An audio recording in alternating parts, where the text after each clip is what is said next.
Vamos a continuar con las razones o los indicadores que la clase anterior habíamos visto.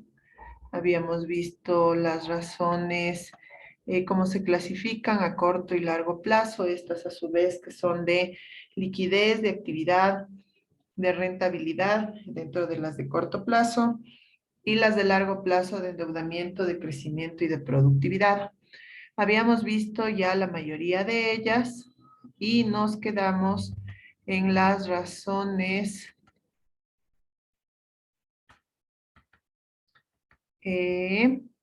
financieras, de rentabilidad.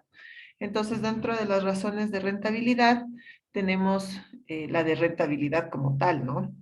Que es la relación entre los recursos necesarios y los bienes que conllevan todos estos. Entonces se calcula la utilidad neta dividido para el total de ventas. Este resultado se expresa en porcentajes. Este indicador refleja la rentabilidad del accionista luego de incurrir en todos los costos y gastos dentro de las actividades empresariales. Tenemos la razón de rentabilidad de activos, que se calcula las ventas netas sobre el total de activos. Y este mide la capacidad de los recursos para generar ingresos. Dentro de las razones, financieras a largo plazo, tenemos las razones de endeudamiento, que miden la relación de los fondos proporcionados por la empresa respecto a los acreedores en la medida en que este indicador se vaya aumentando en mayores dificultades financieras estará la empresa. Se calcula el pasivo total versus el activo total, es decir, dividido para el activo total.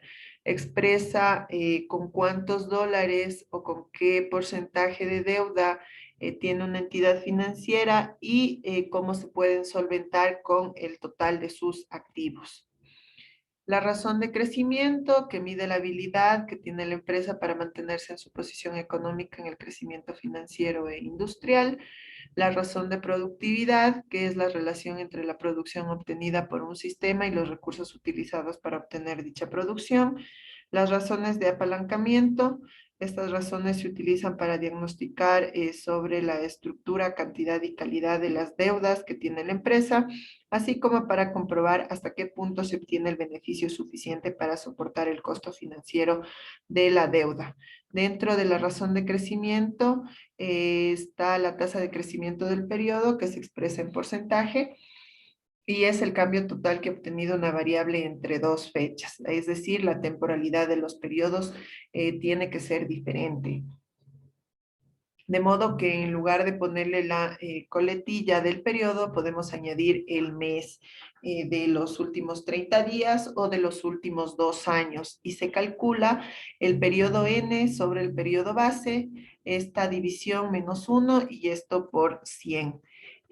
La razón de apalancamiento, que viene a ser la razón de solvencia, utilizada para medir la capacidad de una empresa para cumplir con su deuda y otras obligaciones. El índice de solvencia indica si el flujo de efectivo de una compañía es suficiente para cumplir con sus objetivos a corto y largo plazo. Cuanto menor es el coeficiente de solvencia de una empresa, mayor es la probabilidad de incumplimiento de sus obligaciones de deuda. Entonces, aquí lo que nos mide este indicador es qué tanto dinero tenemos para apalancar nuestras deudas. Tenemos la razón de solvencia, es igual a la utilidad neta más la depreciación dividido para el pasivo a corto plazo más el pasivo a largo plazo, es decir, el total del pasivo. Con eso terminamos el análisis de las razones financieras y pasamos a el tema de amortización, que es el tema final.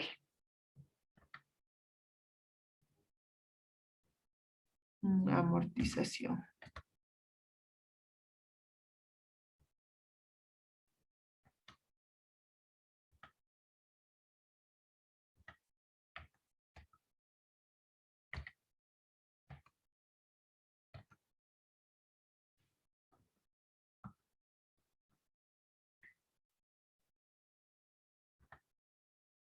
Ya, dentro de la amortización,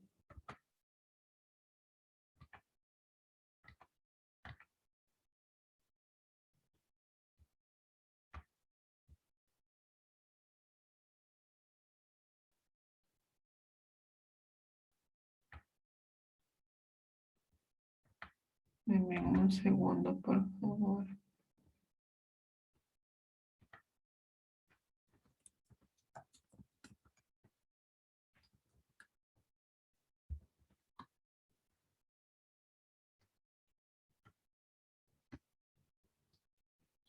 Vamos a partir que la amortización, en definición, en el ámbito económico, viene a ser la depreciación o reducción del valor de un activo o un pasivo, y en términos empresariales su definición también se enlaza con el valor inicial de un bien y la vida útil del mismo.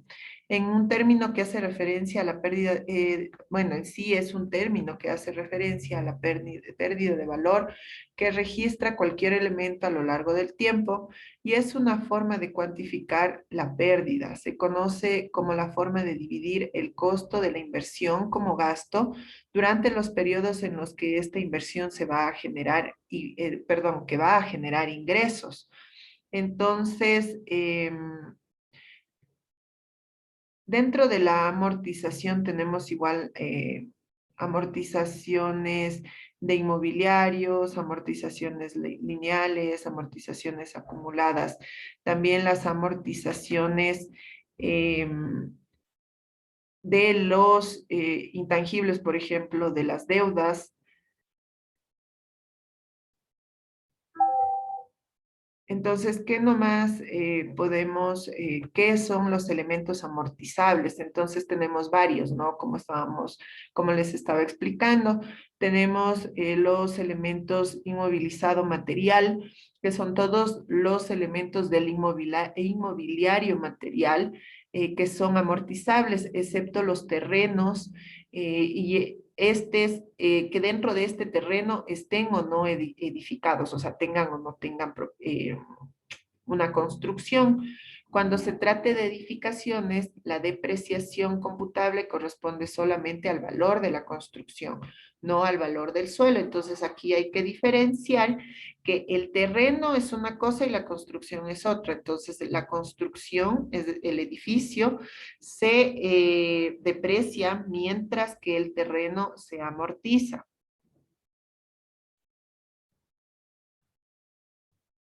Las inversiones realizadas también por el arrendamiento que no sean separables del activo arrendado o cedido en uso, también se contabilizan como inversiones materiales cuando cumplen la definición de activo y se amortizarán en función de su vida útil, que será la duración del contrato de arrendamiento o cesión, incluido el periodo de renovación, cuando existan evidencias que soporten que la misma se va a producir cuando ésta sea inferior a la vida económica del activo.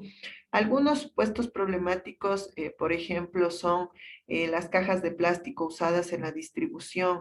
Estas son consideradas como activo fijo y en consecuencia son amortizables. La vida útil, por ejemplo, de las películas de arte o de una pintura o un ensayo exhibidas en cines, clubes o museos, por ejemplo, se estima que no supera el año, por lo que es correcta la amortización total de dichas películas o de dichos pinturas o artes al año en que se adquirieron. Las obras de arte no se pueden amortizar fiscalmente, o sea, es decir, no tienen impuestos, no se deprecian por las causas que contempla la ley, es decir, por el desgaste, más bien estas son amortizables. La amortización es similar a la depreciación. ¿Sí? Entonces, eso es dentro de lo tangible y algunos ejemplos que podemos ver. Los inmobiliarios intangibles. Lo intangible es todo aquello que no podemos tocar. Entonces, como intangible, se incluye a este concepto todos los elementos patrimoniales que describen las cuentas del subgrupo de cuentas de gastos de investigación, por ejemplo, gastos de desarrollo, concesiones administrativas, propiedad industrial, fondos de comercio, derechos de traspaso, aplicaciones informáticas o licencias informáticas adquiridas en una empresa. Dentro de estos intangibles, la consecuencia fundamental en cuanto a la amortización deriva de la calificación de un intangible como en el tiempo de vida útil, definida o indefinida. Es que mientras que los primeros pueden amortizarse, es decir, los que tienen vida útil definida contablemente, los de vida útil indefinida no son susceptibles de amortización. El intangible con vida útil definida se amortiza atendiendo a la duración de la misma y su deducción fiscal no está ya condicionada al cumplimiento de determinados requisitos.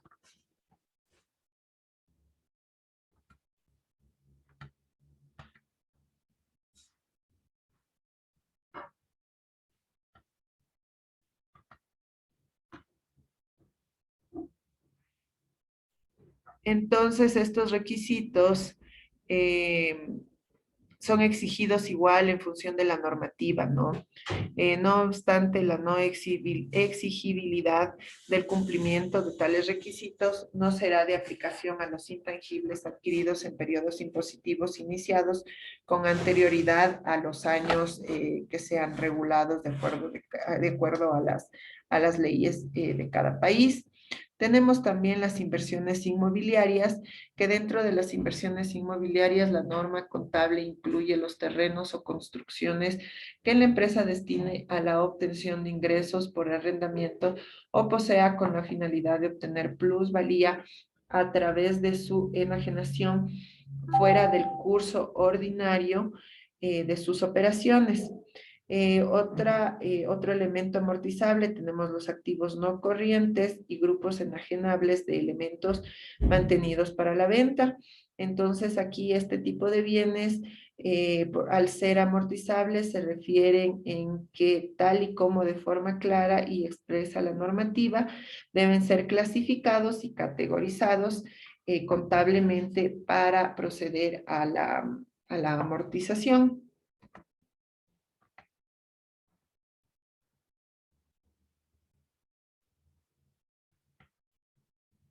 ¿Cuáles son las principales causas que provoca este gasto contable de amortización que es similar a la depreciación o la obsolescencia y el agotamiento o caducidad? Una de las primeras causas es la depreciación física y que se da debido al paso del tiempo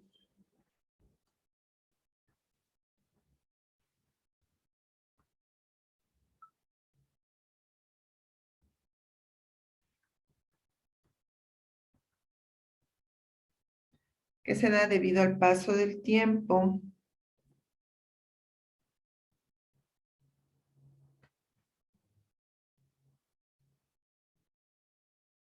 y con este paso del tiempo los activos pierden valor, se deprecian en el mercado y la pérdida del valor en algunos casos se puede suavizar por medio de las políticas periódicas de mantenimiento.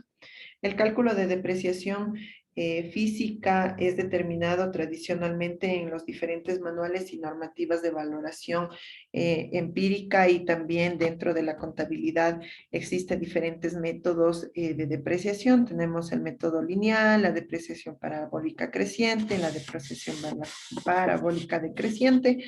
La lineal, por ejemplo, considera una reducción de valor constante por cada año transcurrido, limitando la duración del bien a los años que están programados, la totalidad de la duración de este bien.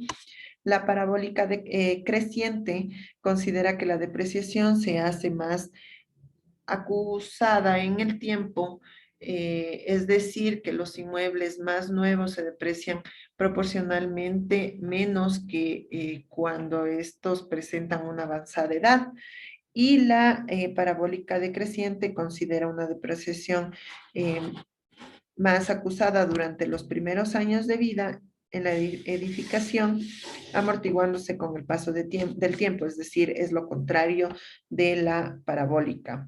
La obsolescencia, igual hay clases de obsolescencia. Tenemos la obsolescencia programada, propiamente dicho, que esta prevé una duración de vida reducida del producto, si fuera necesario, mediante la inclusión de un dispositivo interno para que el aparato llegue al final de su vida útil y después de un cierto número de utilizaciones. La obsolescencia indirecta, que es la derivada de la imposibilidad de reparar un producto por falta de repuestos o piezas que puedan permitir el funcionamiento normal del bien, ¿no? La obsolescencia por incompatibilidad, por ejemplo, cuando un programa informático deja de funcionar al actualizarse el sistema operativo, entonces se vuelve obsoleto. También la obsolescencia psicológica, esta viene derivada de las campañas de mercadotecnia de las empresas encaminadas a hacer que los consumidores perciban como obsoletos los productos existentes. Esto es ya producto de la publicidad y el marketing. La obsolescencia estética, cuando un producto es reemplazado por cuestiones de moda o diseño. Esto ya es muy frecuente en ropa, en cosas que cambian constantemente, ¿no? Zapatos, maquillajes, cosas de uso muy común además. La obsolescencia por notificación, aquí viene ya la típica de las impresoras que convierten en obsoletos los cartuchos de tinta previo aviso. La obsolescencia por caducidad reduce artificialmente la vida de un producto, por ejemplo, la industria alimentaria, acortando las fechas de caducidad y el consumo preferente, aunque todavía sea perfectamente consumible, sin riesgo alguno a la salud. Y la obsolescencia ecológica, aquí viene bajo el argumento verde, se justifica el abandono de los dispositivos antiguos aún en perfecto estado para promover la compra de nuevos productos bajo el argumento de que son menos agresivos al medio ambiental, aunque también promueven un aumento significativo de residuos que no pueden ser siempre adecuadamente eliminados. Esta categoría está altamente relacionado con el greenwashing o el lavado de cara verde empresarial. Eso en cuanto a las amortizaciones en lo que tiene que ver con bienes tangibles e intangibles. Pero ahorita vamos a ver la amortización dentro de, por ejemplo, una deuda. Entonces, la amortización dentro de una deuda es el proceso de cancelar esta deuda con sus intereses por medio de pagos periódicos. El objetivo de la amortización es conseguir que al final de la vida útil del bien se haya registrado como gasto de optimización el importe necesario para recuperar la inversión en la medida en que éste ha contribuido a generar ingresos en la empresa como consecuencia de su participación en un proceso productivo o de prestación de servicios. Con la amortización financiera, que es lo que se pretende, por un lado, que los bienes aparezcan en el balance con su valor real, por otro, que el cálculo del beneficio sea correcto al contemplar todos los gastos del ejercicio, entre, entre los que ya están incluidos los gastos sufridos por la inmovilización durante el ejercicio. Aquí tenemos un ejemplo de una computadora que cuesta 1,200 al contado y se financia a crédito mediante 12 cuotas iguales. Entonces, si la tasa de interés que le cobran es del 17.5% anual, ¿cómo calculamos? Entonces, tenemos el valor de la computadora que es de 1,200, más el interés que es el 17.5%. Entonces, ¿cuánto me adeuda? Entonces aquí debemos calcular primero el valor de la cuota a cancelar. Entonces aquí tomamos en cuenta, esto debieron haber visto en matemáticas financieras, eh, el cálculo de la amortización, interés simple, interés compuesto. Entonces aquí vamos a hacer un interés simple, que es el capital de 1.200, la tasa mensual del 17 era el 17,5%. ¿A qué tiempo? A 12 cuotas, entonces mensualmente 0,175. Los periodos 12 y los pagos haciendo el cálculo tenemos de 245,44. Para calcular la tabla de amortización, vamos a calcular la cuota, el pago, el interés, la amortización y al final el saldo. Entonces aquí tenemos un ejemplo realizado en Excel con 12 cuotas. Los pagos tenemos aquí de 245,44. En la primera columna ponemos las cuotas que son del 0 al 12.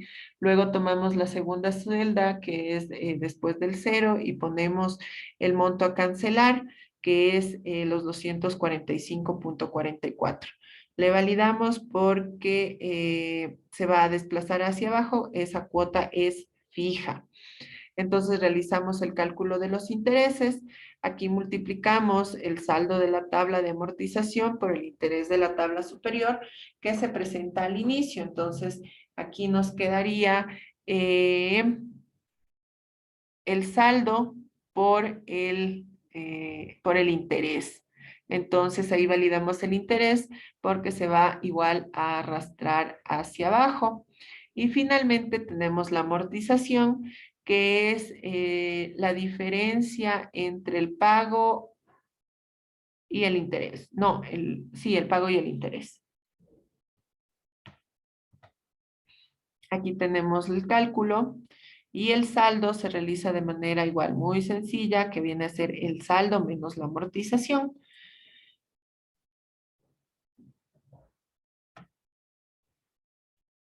Entonces, dentro de las fórmulas, el interés es el saldo por la tasa mensual. La amortización viene a ser el pago menos el interés. Y el saldo menos la amortización. Y con eso tenemos este cuadro de amortización que en el periodo 0 debemos 1.200. Pero en el periodo 11 ya solo debemos 208,88 y para el periodo 12 esa diferencia ya va a estar en cero, o sea, en el 12 terminamos de pagar el computador.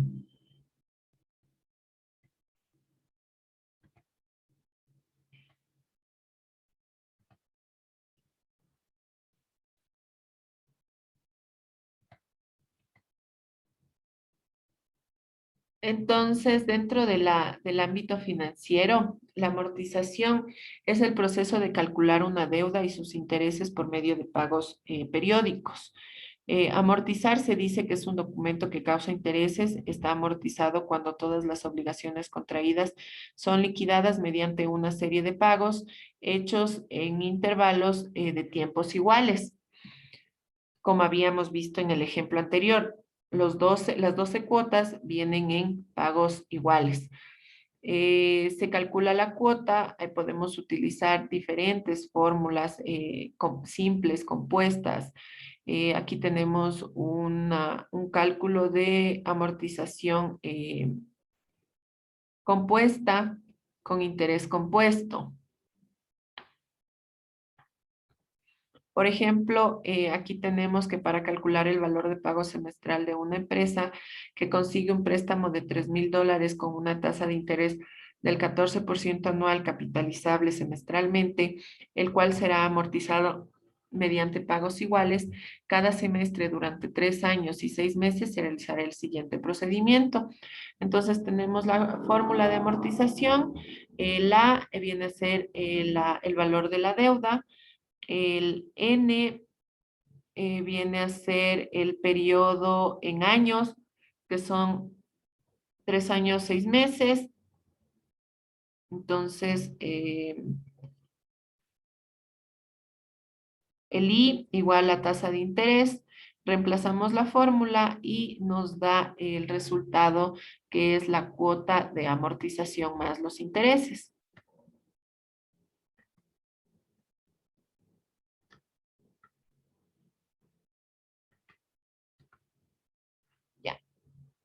Y la tabla de amortización, que igual lo habíamos visto en la otra diapositiva, tiene los mismos componentes, el periodo, el capital, el interés, el saldo y el total cuando ya va reduciéndose el capital menos, más el interés y se va reduciendo y queda en el final del periodo, queda el total que debemos, que en este caso viene a ser cero, siempre va a ser cero, ¿no? Cuando termina el periodo.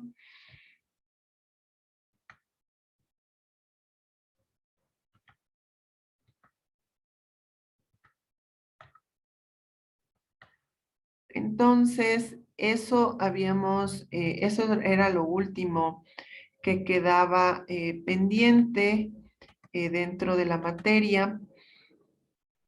Y con lo que quisiera cerrar es que hemos visto, bueno, esto de la amortización se refleja dentro del estado de situación y hemos visto parámetros, cuentas, análisis, incluso indicadores que permiten ver los resultados dentro de los estados financieros y que esta es una herramienta donde los dueños y gerentes de negocios, con el uso de la información financiera y contable, encuentran un camino para gestionar adecuadamente sus empresas.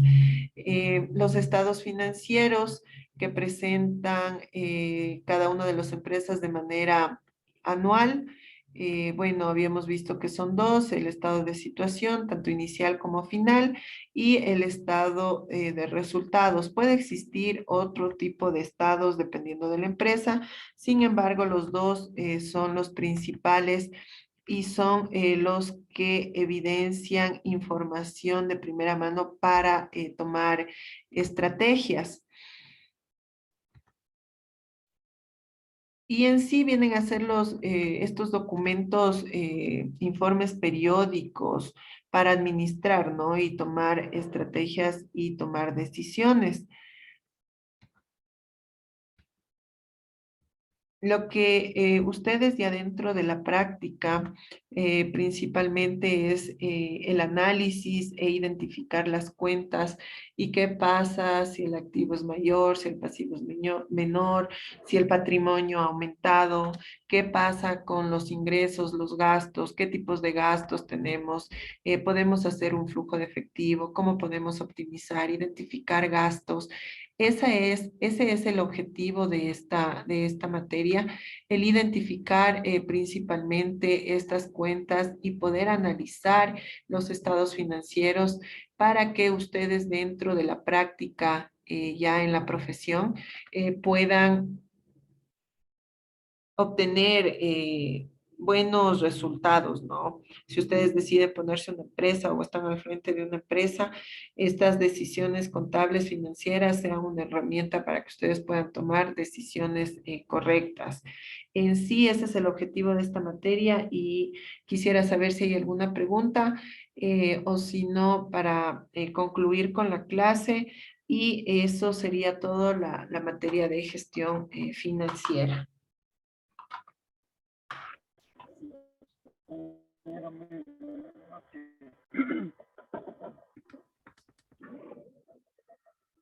Diego, le escucho. ¿Cómo está, ingeniero? Buenas noches. Tengo la siguiente pregunta. En el caso del terreno que hace rato nos estaba mencionando, ¿por qué razón no se devalúa el terreno? Ya. El terreno, bueno, primero está dentro de las reglas generales que no se deprecian, tampoco se amortizan, porque se presume que tiene una vida útil indefinida. Pero puede haber algunas excepciones, por ejemplo, si es que hay terrenos con relleno sanitario o si es que existieran terrenos que tienen riesgos, por ejemplo. riesgos o que están cerca de un volcán, cerca de un río. Entonces esos terrenos tendrían más allá de la depreciación, podríamos tomarlo como una depreciación, pero ese es el riesgo. Pero en sí el terreno no se deprecia, ya que no sufre un desgaste. Más bien el terreno podría considerarse un medio de producción y de generación de ganancias. Entonces no se deprecia ni se amortiza.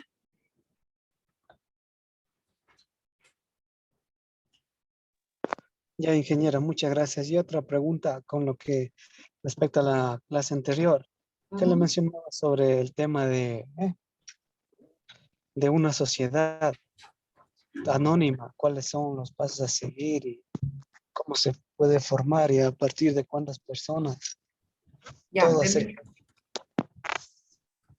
ya. Deme un segundito, ¿ya?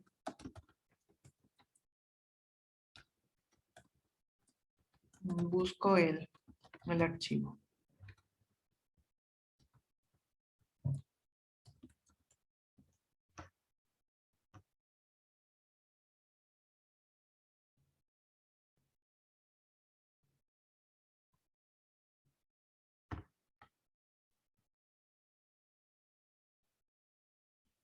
A ver, dentro de los requisitos, primero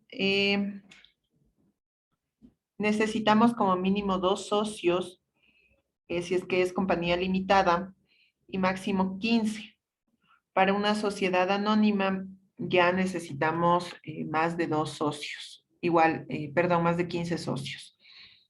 Se necesita reservar el nombre en la Superintendencia de Compañías. Ahí la superintendencia hace una comparación que no exista empresas con el mismo nombre. Luego se elabora los estatutos, el contrato de sociedad que les va a regir a toda la sociedad y se valida mediante una minuta firmada por un abogado ante un notario público. También luego se abre una cuenta de integración de capital. El capital mínimo es de 400 para compañía limitada y capital de 800 para compañía anónima como mínimo. Dentro de este capital debe existir una carta del socio, del compromiso del socio que está entregando y que está formando parte de ella, detallando la participación de cada uno, ¿no? Por ejemplo, como mínimo dice 800, pero por ejemplo, un socio puede aportar el edificio o la oficina. Entonces, eso representa que existe esta carta y ahí se detalle lo que cada uno está aportando. Dos copias de cédula y papeleta de votación de cada uno de los socios. Después se debe pedir el certificado de cuenta de integración de capital. Elevar esto a escritura pública, como les decía, con la minuta ante el notario público. Se aprueba el estatuto, bueno, el estatuto que elaboramos al principio se debe presentar en la Superintendencia de Compañías para revisión y aprobación. Entonces, una vez aprobado, la superintendencia publica en un diario la resolución de creación de la sociedad anónima en este caso. Adicionalmente, ese es el trámite dentro de la superintendencia. Luego, como les había dicho, igual interviene el municipio y otras entidades, entonces también se obtienen los permisos municipales que hay que acudir a los municipios, pagar la patente, pedir el certificado de cumplimiento de obligaciones, inscribir la compañía, si es que es una compañía, bueno, más bien se debe inscribir en el registro mercantil del cantón donde estuvo constituida la sociedad y de ahí ya viene la gestión interna, ¿no? Que es ya realizar y conformar la Junta General de Accionistas, obtener todos los documentos habilitantes dentro de los accionistas, de forma paralela igual obtener el RUC en el SRI y nada más. Esos son todos los requisitos. Ya, ingeniera, y en el caso de que el valor de cada socio vaya aumentando a la creación de la sociedad, eh, el se tendría que realizar de nuevo o ya eso ya consta con, Eso ya se va con registrando contablemente y como la sociedad anónima está registrada en la Superintendencia de Compañías, los estados financieros es obligación de la empresa reportar los estados financieros a la superintendencia. Entonces, dentro de los estados financieros se registrará el aumento en el capital. Entonces, el estado de situación va a estar registrado en la superintendencia, entonces no es necesario hacer ningún trámite adicional, porque ya se están registrando y dando a conocer. Es más, la superintendencia publica esos estados financieros.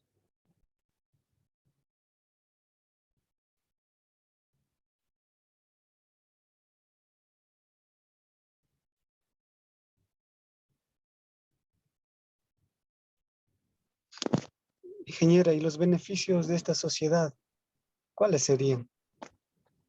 Ahí ya depende del estatuto y cómo esté constituida. Entonces, puede ser por porcentajes de aportación en función de las utilidades que generen. Al final de los estados financieros, por ejemplo, en el estado de resultados, vamos a definir cuál es la utilidad del ejercicio. Y en la utilidad del ejercicio, esta va a ser distribuida, por ejemplo, en función de lo que aportó. Si son dos socios, por ejemplo, el uno aportó los $800 y el otro puso un edificio. Entonces, quizás el porcentaje de participación es 10% el uno y 90% el otro. Entonces, en función de eso es la distribución de las utilidades.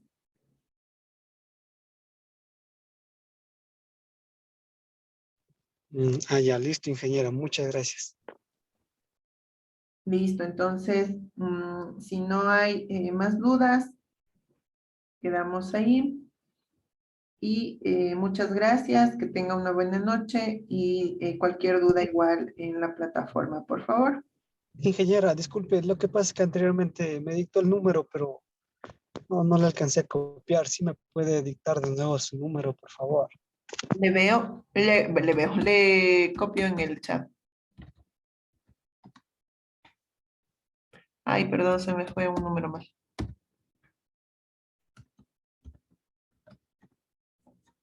Ahí está.